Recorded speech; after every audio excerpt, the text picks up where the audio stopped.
एक बड़ी पुरानी कथा है। कहते हैं, एक बार एक चोर चोरी करने के इरादे से एक गांव में प्रविष्ट हुआ। कई घरों में कोशिश करने के बावजूद जब उसे सफलता ना मिली तो उसने सोचा कि खाली हाथ वापस लौटने से तो बेहतर है कि सामने जो एक कुटी दिखाई पड़ रही है उसमें ही कोशिश करूं, शायद कुछ मिल जाए। तो वह कुटी की तरफ गया और जरा सी कोशिश में ही सांकल खुल गई और वह भीतर प्रविष्ट हो गया। द्वार खुलते ही भीतर एक साधु था जो ध्यान में मग्न बैठा था।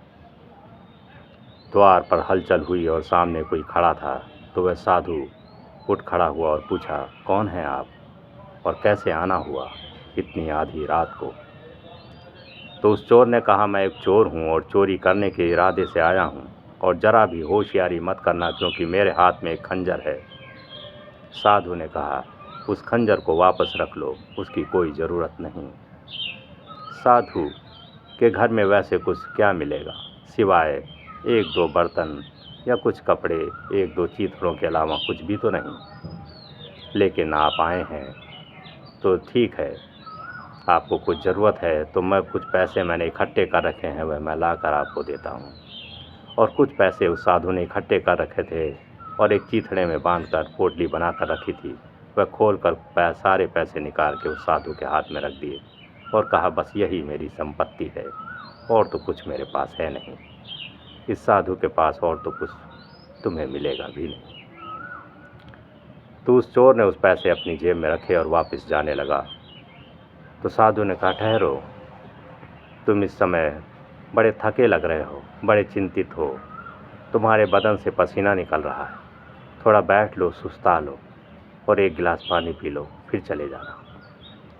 चोर तो बड़ा आश्चर्यचकित हुआ कि ये कैसा साधु है कि मैं इसके यहाँ चोरी करने आया हूँ और यह मुझे पानी भी पिला रहा है, बैठा रहा है, इसने सारे पैसे भी दे दिए।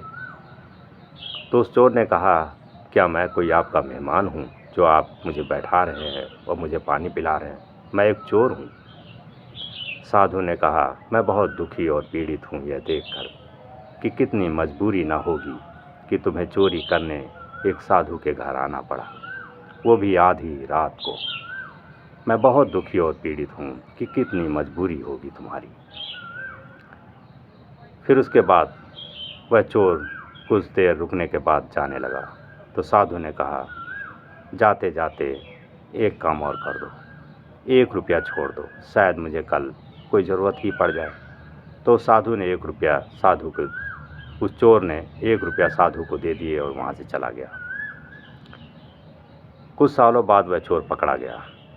पुलिस उसे पकड़कर अदालत में ले गई और मजिस्ट्रेट के सामने पेश किया।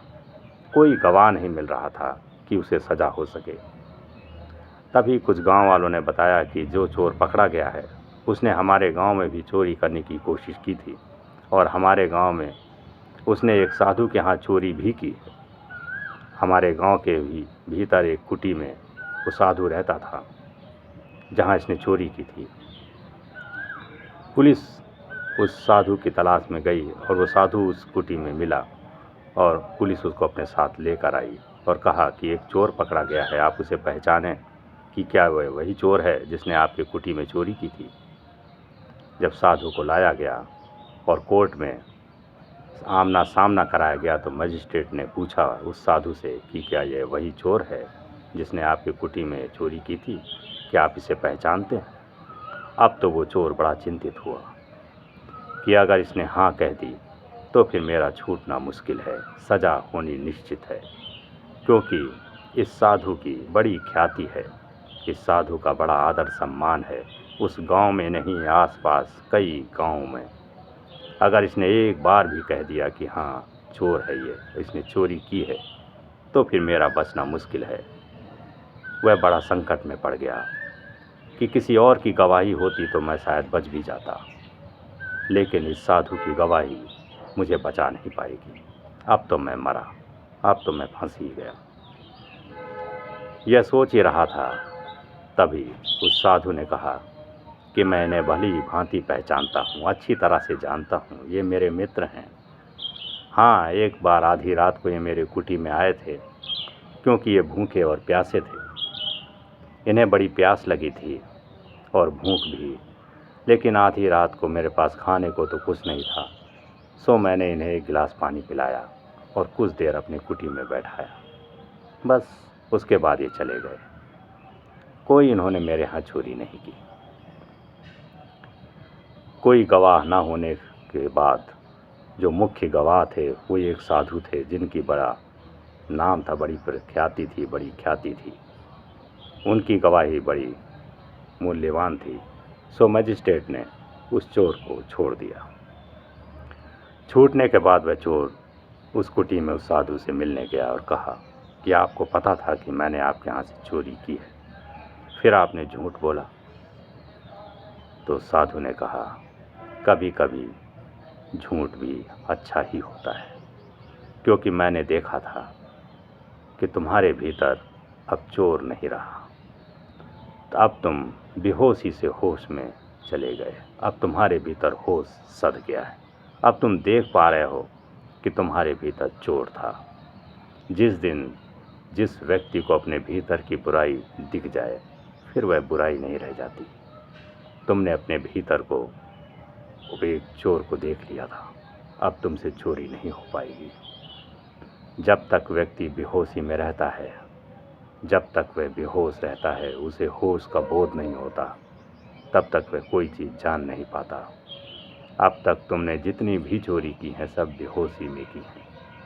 अगर होश होता तुम चोरी कर ना पाते, फिर तुमसे चोरी हो ना पाती।